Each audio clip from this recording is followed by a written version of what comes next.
Olá pessoal, eu sou o Thiago da Tecnomec e eu estou aqui hoje para fazer um segundo vídeo sobre os dimples, ou aqueles furinhos da bola de golfe no cabeçote, na bancada de fluxo.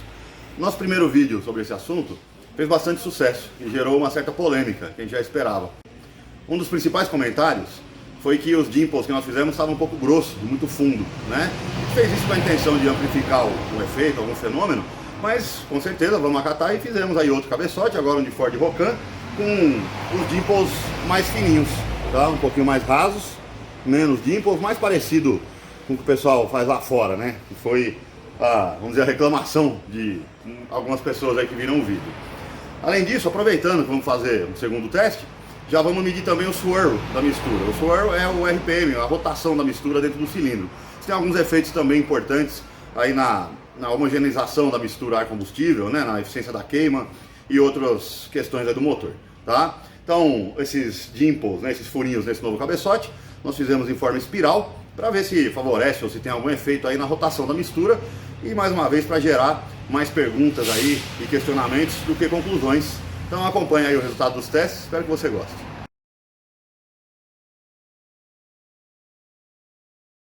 Swirl é a rotação da mistura no sentido radial do cilindro. Então, aqui, conforme o pistão desce, normalmente acontece mais em cabeçote duas válvulas por cilindro, onde os dutos são fora do centro do cilindro, né? É assimétrico, na verdade. Então aqui a gente está com um pouco de exagero no efeito, mas você vai ver que muitos cabeçotes já tem, né? E na preparação também se costuma favorecer até um certo ponto essa curvatura em direção ao centro do cilindro. Claro que aqui a gente tem parede, né? E o ar não vai conseguir entrar para esse lado. Então, além de muitas vezes favorecer o fluxo, direcionar o ar para o interior do cilindro, isso em muitos casos também vai aumentar a rotação da mistura nesse sentido, conforme ela entra no cilindro, tá? Isso já é comprovado já muitas vezes que tem um efeito positivo no motor, tanto porque mistura melhor o ar e o combustível, né? E distribui melhor no cilindro, que aumenta a eficiência da queima, aumenta o torque e a potência do motor. Já foi confirmado em rotações não só baixas, como em altas também, desde que não esteja prejudicando muito o fluxo de massa, com uma inclinação excessiva, tá? O cabeçote multiválvula, ele já não costuma ter o fenômeno de swirl, não costuma ter a rotação da mistura. Então por quê? Né? Porque como ele tem normalmente duas válvulas por cilindro, o duto tende a ser simétrico, né? Ele está centralizado no cilindro, então a mistura não entra em rotação lateral no cilindro, como a gente viu no cabeçote duas válvulas. Então aqui olhando de forma lateral, o que costuma ter no cabeçote multiválvulas é um fenômeno chamado tumble. Tumble significa como se fosse cambalhota, tá? Ou capotagem. Então o ar entra nesse sentido, tá de forma simétrica, né? Então não tem rotação lateral, mas ele capota dessa forma, tá? Então esse tumble, ele é positivo também, mas tem um efeito menos eficiente do que o swirl, tá? Então os motivos aí, entre outros, do cabeçote multiválvulas, muitas vezes render menos torque, menos potência em rotações baixas. Não é só esse, tem outros, mas esse também tem um efeito. Então a gente pode ver aqui um duto, né? Nesse caso de Fiat, você vê que ele já tem uma certa curvatura, né? Esse cabeçote está preparado e na preparação foi amplificada, né? Foi aumentada e não tentando remover essa curvatura, isso para favorecer o swirl. Aqui a gente tem um outro cabeçote que já é um cabeçote com uma inclinação muito pronunciada, tá? Ele era até bem mais apertado aqui do que isso, tá? Um cabeçote de caminhonete aí, de Ford, então feito para torque aí realmente em baixa rotação, provavelmente melhorar consumo, emissões. Então tem uma curvatura muito pronunciada, isso vai causar uma rotação muito forte da mistura, o que é bom, principalmente para rotação baixa, só que vai ter a potência muito limitada, e rotação RPM muito limitada, RPM do motor, porque nas rotações altas precisa de fluxo, precisa de CFM, e apesar da válvula ser grande, você percebe claramente aqui que a área do duto reduz demais, né? Então isso, apesar de favorecer bastante a rotação, ela diminui muito aí o fluxo de massa. O CFM do cabeçote não é alto o suficiente, não tem CFM suficiente, então o motor não vai ter tanta potência de alta, apesar do comportamento, principalmente para a rua, ficar muito bom. Aqui a gente vê um outro exemplo de um cabeçote GM, usado por pouco tempo aí pela fábrica. Você deve estar percebendo que tem um degrau aqui bem forte na lateral do duto, ó. Aqui ele é como se fosse oco, né? Aqui tem um degrau muito pronunciado, uma quina, uma aresta, né? Um canto vivo. Se você olhar o duto aí por cima, você vê que o degrau está aqui do lado de dentro, ó. Aqui o cilindro, né? Então o centro do cilindro está aqui, tá? Então você vê claramente aqui aquele canto, ó, aquele degrau, que é para causar a rotação da mistura, tá? Então isso aqui um pouco exagerado demais, né? Mata muito fluxo, para dizer assim, apesar que certamente teve algum ganho lá em emissões, né? Em em consumo, que provavelmente naquele ano lá, que precisou, vamos dizer que, resolver, né, o problema da fábrica lá, deve ter funcionado. E depois isso aqui foi descontinuado.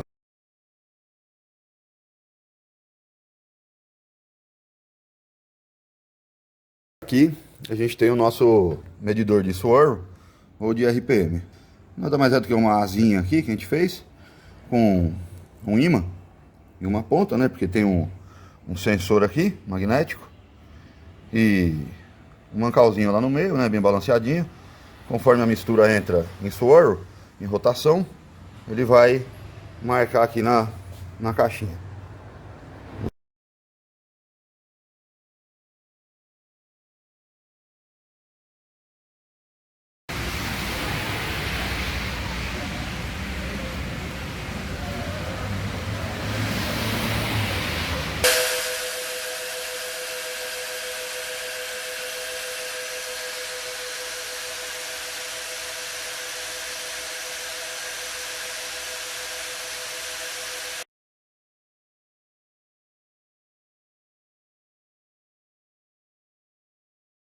Fizemos aqui os dimples agora bem mais finos, mais dimples, né?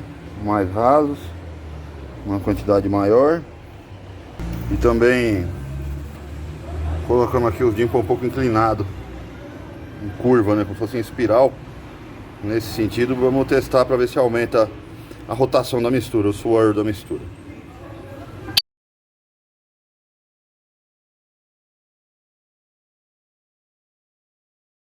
No anterior a gente tinha feito os furos, né, ou as cavidades, as cavinhas dos dimples de forma simétrica, em linha reta, tá?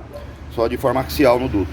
Nesse daqui, já para fazer esse segundo teste de rotação, só para ter mais um parâmetro de teste, a gente fez aqui os dimples, né, além de mais finos um pouco, a gente fez eles em espiral, né, em curvas aí, de forma radial também no duto, além de fazer eles um pouco mais rasos, né? Então isso vamos ver no teste se isso aumenta aí, se aumentou aí a rotação da mistura, o swirl da mistura no cilindro.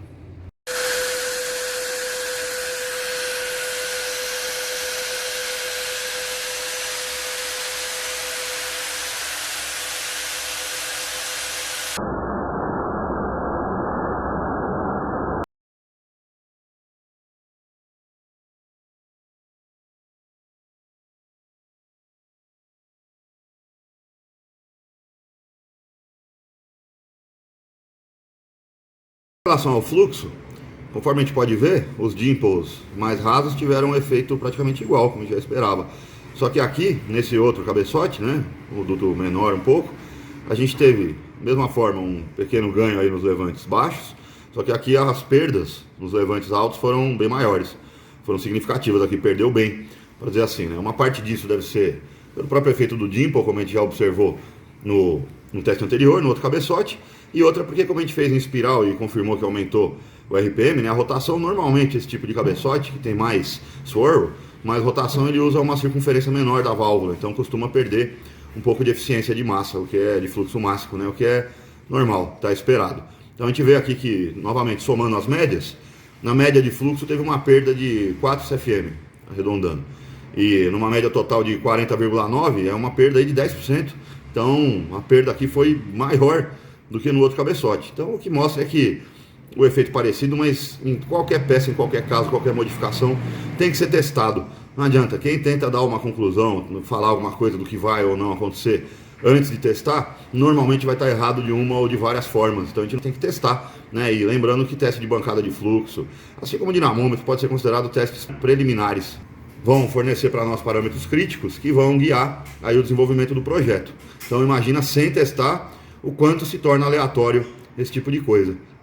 Como você percebeu pelos testes, nesse caso, um trabalho similar de dimples aí de furinhos causou perda, né? No cabeçote anterior teve um ganho pequeno, mas um pequeno ganho, e aqui já teve uma perda até que considerável de fluxo aí na média, né? Porém, aumentou o RPM da mistura. Então, um fator ganhou, outro perdeu, né? Será que no fim das contas o resultado líquido vai ser positivo? Vai ganhar torque, vai ganhar potência, vai melhorar o consumo de combustível? É necessário testar, porque como você percebeu, um trabalho parecido, né, ou alterações similares em motores diferentes podem resultar em alterações diferentes aí no comportamento aí do componente ou do próprio motor.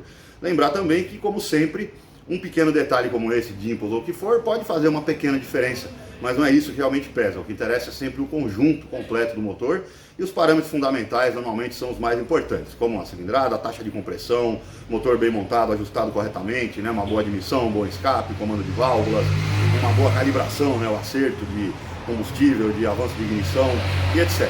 Depois que estiver com tudo isso muito bem otimizado, já testou vários parâmetros diferentes fundamentais, está com o grosso otimizado, já tem 80% a 90% do potencial extraído, aí vai se preocupar com os 1, 2, 3%, com os pelinhos, como se diz, né? Se preocupar com detalhes primeiro, antes de você otimizar todos os parâmetros básicos, ou pelo menos os principais parâmetros fundamentais mais importantes do motor, seria uma coisa não muito coerente, né? Então espero que vocês tenham gostado e até o próximo vídeo.